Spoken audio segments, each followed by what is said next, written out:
साथियों नमस्कार, मानस news network में आप सभी का स्वागत है। आज मैं बाराबंकी जनपद में ब्लॉक त्रिवेदीगंज के अंदर गांव तिलोकपुर में बैठा हूं और हमारे साथ हमारे वरिष्ठ पत्रकार साथी शिवम जी वाजपेयी हैं।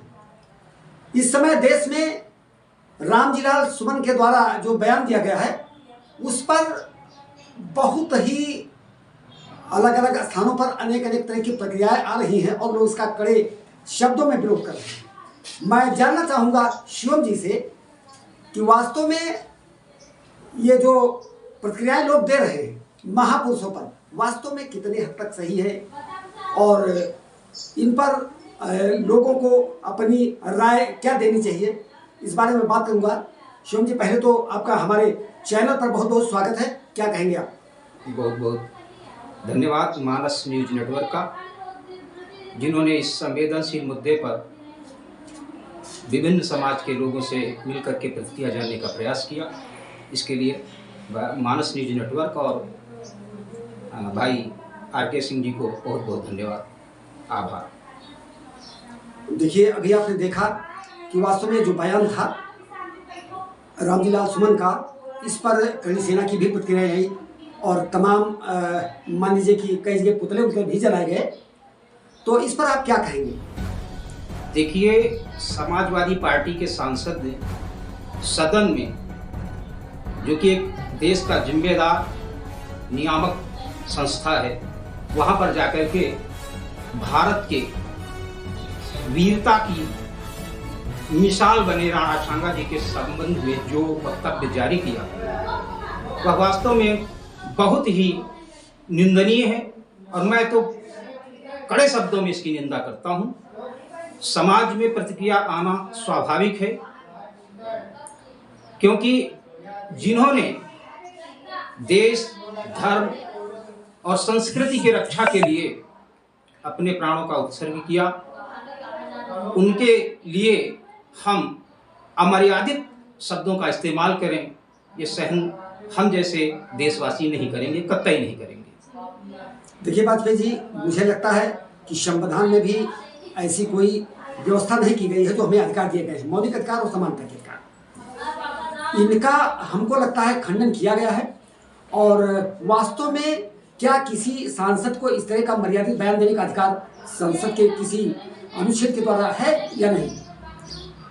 फिलहाल जो मेरी जानकारी में है, ऐसा कोई विधान या प्रावधान सदन की नियमावली में संभवतः नहीं है। हर सांसद को सदन में बोलने के लिए सदन की नियमावली है, उसके तहत ही सदन में जाकर के जिम्मेदारी से बयान देना चाहिए। ये इस तरह के प्रयास जो रामजीलाल सुमन या अन्य लोगों द्वारा इस तरह के कृत्य किए जाते हैं वो अशोभनीय। देखिए, वो सपा के नेता है और समाजवादी पार्टी के अगुवा अखिलेश, उन्होंने रामजीलाल सुमन का किया। उन्होंने कहा कि बातों को ना देखने का प्रयास कर, मेरा कहना यह है कि उन्होंने भारतीय जनता पार्टी पर आरोप लगाया है। वास्तव में क्या ये अखिलेश यादव का बयान सही है? किसी भी रूप में मैं समझता हूँ ये बयान सही नहीं है और उस दल के लिए तो बिल्कुल भी सही नहीं है जिसके नाम में ही समाजवादी शब्द जुड़ा हुआ हो, क्योंकि समाजवादी का मतलब हुआ समाज के सभी वर्ग को साथ लेकर के चलना। जी जी जी, बिल्कुल। तो अगर उनके सांसद या उनके दल के प्रतिनिधि ने देश की नियामक संस्था, विधायी संस्था के सदन में जाकर के ऐसे वक्तव्य दे तो वो देश के लिए, समाज के लिए कतई हितकर नहीं है। और समाजवादी पार्टी का अगुवा होने के नाते अखिलेश जी को उस रामजीलाल सुमन के बयान को डिफेंड करना भी कतई सही नहीं कहा जा सकता। उन्हें इस पर एक स्टैंड लेना चाहिए था, बल्कि समर्थन किया उन्होंने, जो कतई शोभनीय नहीं है। देखिए, यहाँ पर जो मुझे दिख रहा है, राजनीतिक परिप्रेक्ष्य में अखिलेश यादव ने जो बयान दिया है, वास्तव में इसके माध्यम से पीडीए को साधने का प्रयास कर रहे हैं क्या? ऐसा आपको लगता है? बिल्कुल।